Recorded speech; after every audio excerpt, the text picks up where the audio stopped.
What's good with the gang? What's good with the squad? What's good with the nation? It's your boy Scoop, and you already know what time it is, man. It's time to hop back in one of these reactions. And we already did Driftwood's history. Now it's time to hop on Toronto's Rexdale Crips, the history of them. If you haven't checked out my other ones, go in my comments. They should be in there. If not, just go on my page and check them out, man. But without further ado, man, the history of the Toronto Rexdale Crips. Let's tap in. Tragic story from Rexdale now. One man is dead after a drive-by shooting. Sadly, Scene of yet another daytime shooting in Toronto, this time the Rexdale neighborhood. It's an all-too-familiar scene in Rexdale in Toronto's North End. A massive police man car. shot and killed in Rexdale overnight. Shooting happened on Bergamot Avenue. That's near.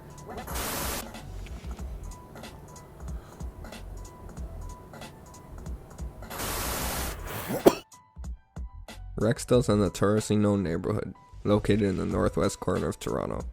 It's a large area, consisting of countless different buildings, complexes, residential areas, and essentially different little communities.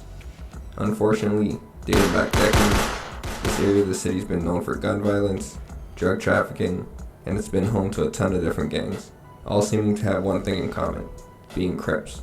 The origins of the gang can be traced back decades, so let's take a look back at the history of the Rexdale Crips. Let's first take a look at the founding of Rexdale as a whole. We start all the way back in 1955, when a real estate developer named Rex Heslop purchased farmland in the area for $110,000.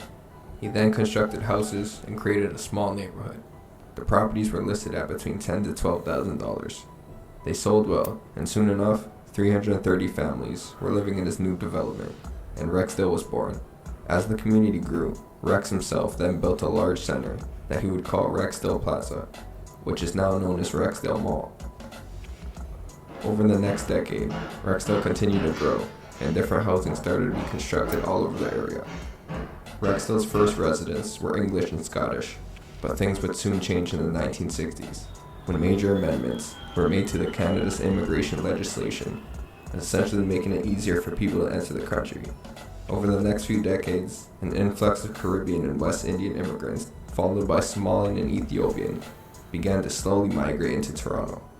By the late 1970s, a once predominantly European Rexdale found itself diversified and became a multicultural area. Rexdale was a peaceful area for a period of time, thanks to the availability of manual labor jobs to immigrants. Unfortunately, the economy would soon cause things to change. In the 1980s, those same factory jobs that were once plentiful had now become scarce, with the introduction of more office-based work and jobs that required higher qualifications. Things would then start to go downhill for Rexdale as a community throughout the next decade. In the late 1980s is when basically all hell broke loose. With no jobs around, a lot of residents, specifically young men, turned to the streets to try and find a way to make a living. Well, here it goes. Now this is around the time where crack cocaine had just hit the street market, which only amplified the crime in the area. Now as I mentioned, the first immigrants in the 60s to arrive in Rexdale were mostly Caribbean and West Indian descent, with people from Somalia and Ethiopia coming shortly after. Now this offset arrival of different ethnicities, along with the shortage of jobs, and now this new drug, crack, it caused some tension within the community that often resulted in violent clashes. This would lead young men in the area to start to come together to form groups and cliques. Now they wouldn't be classified as a gang at the time. These were just informal packs of friends who just stood by each other. But things would soon change. Now at the time, gang culture like Crips and Bloods was already booming in Los Angeles, United States.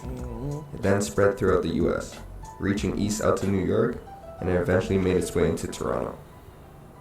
It seemed like the young men in the city accepted the newfound gang culture with open arms, so formal Crips and Blood gangs started to materialize around the city.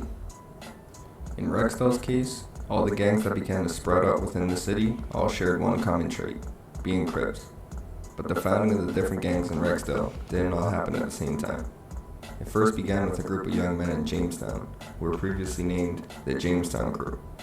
Now Jamestown is a housing co-op located on Jamestown Crescent, also known as Doomstown. Doomstown. Now this crew decided to claim Crips, and so essentially a new gang was created, which would be Newborn called Crips. Newborn Crips, or simply the Jamestown Crips. A short time later, another group of NBC. Rexdale began to catch on to the new culture, and they too decided to make an official gang. And so, Stovetop Crips were founded. Now Stovetop is a nickname for a housing co-op, located between 1801 and 1827 Martin Grove Road. Jamestown and Stovetop were both Crip gangs, and were aligned, but they remained as their own entities respectfully. Now the Crips culture influenza would continue spreading throughout Rexdale from its root of Jamestown. It now spread a bit east of Stovetop, to a complex of townhouses on Orpington Crescent. Now the group that existed in the complex before Crips had an alliance with the group in Jamestown, so naturally they adapted the Crips card as well. This faction would be known as the O-Block Crips. Now with 3 official Crip gangs in Rexdale, it would still continue to spread. It found its way to a set of townhouses in a neighborhood on Mount Olive Drive. Now there was already a group in the area who named themselves the Mount Olive Crew, but once they were introduced to the Crip culture by the locals of Jamestown, they conformed to it quickly. With another set being consumed by the new ideology, sure enough, the Crip way of life continued to take over Rexdale. The Crip way It of now life. reached Tanbridge Crescent, which is a neighborhood away southeast of the other Crips. Damn. This is one of the larger areas of Rexdale, consisting of multiple complexes and a couple high-rise buildings as well. The group that existed, who were also aligned with Jamestown, called themselves the Tanbridge Crips. Another group of young men proved to be open to becoming Crips. They just start Mostly all migrating gangs in everywhere. Rexdale identifying as Crips, 2 more groups would end up joining the pack. A group that lived in a set of buildings on Humberland Drive at some point began to claim Crips, as well as a group of youth that went by Bergamot Crew, who were situated in a patch of buildings on Bergamot Avenue. Therefore, 2 more factions were created, the Humberland and Bergamot Crips. These new additions would make the area of Rexdale home to a whopping 7+ different Crips gangs. Right. Now, with From all of Rexdale 1980 being to consumed by 2000. Crips, it seemed like things wouldn't be too violent within the area, considering all the gangs identified as the same prefix, but this wasn't the case. Things would change after an incident that took place in August of the year 2000. On Tuesday, August 29th, police responded to a shots fired call to 1817 Martin Grove Road and found a victim suffering gunshot wounds to his back. He was rushed to the hospital but died. The victim was identified as 22-year-old Lloyd Dean, who went by Blurty, a well-known Mount Olive Crips member. Now the Jamestown's Crips were blamed for the murder, and so a war that would end up going on for decades was then born. I swear, that's how all the beefs always start. Somebody always kill one of somebody's homies or from a different hood, or you know what I'm saying? Once they was clicked up, now all of a sudden, just some shicey shit that went on, you know what I'm saying? It never fails. You always ask the hood, why is y'all beefing? Why is y'all beef so notorious like this? Oh, because it all started with one homie killed the other homie, or they homie killed our homie, and it just started going back and forth, man. With the new tension between the 2 Crip sets, Jamestown and Mount Olive, the other sets within Rexdale were forced to side with one of the 2 gangs. Given a tough choice, all the other Crip sets decided that they would pair with the Jamestown side of the battle, and so Mount Olive Crips were left to fend for themselves against all the opposing Crip forces. This war would result in countless homicides and shootings around Rexdale over the years, with all the blocks being within walking distance of each other. Now throughout time, Mount Olive wouldn't be the only block that the other Rexdale Crips would end up beefing with. They all shared common enemies, with the up top Driftwood Crips, Southside Falstaff Crips, as well as the Ardwick Bloods and Dixon City Bloods, amongst others. All of these feuds converted not only Rexdale, but almost all of Northeast Toronto into an active war zone. Now, the Toronto police didn't just have a blind eye the entire time while gangs around the city started to form and take over the inner streets.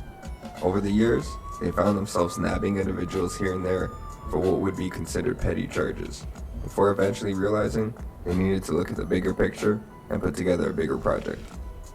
In May of 2006, gun violence in Toronto was at an all-time high. Police had a lot on their plate, with a bunch of different gangs from throughout the city at war with each other. Amongst them were the Jamestown Crips, which after investigation seemed to be a good contender for a raid. To the police, the Jamestown crew were the center and the origins of the Crips in Rexdale, and therefore had some type of influence on the rest of the gang structure, so they decided to focus on them. Rexdale as a whole were responsible for enough shootings to be a prime target for police, so they put together what would be dubbed Project XXX. In late May, 600 officers from different forces around the GTA joined together, and on an early morning they raided around 60 residences in Jamestown Crescent and also places associated with the Crips gang, ending with 78 people being arrested. At the end of the raid, they seized what was said to be hundreds of thousands of dollars, as well as 15 kilos of cocaine, which police said has a street value of over $2 million. Damn. The bust also resulted in 20 guns, including an AK-47 and MAC-10 being seized, as well as 2 vehicles related to the gang.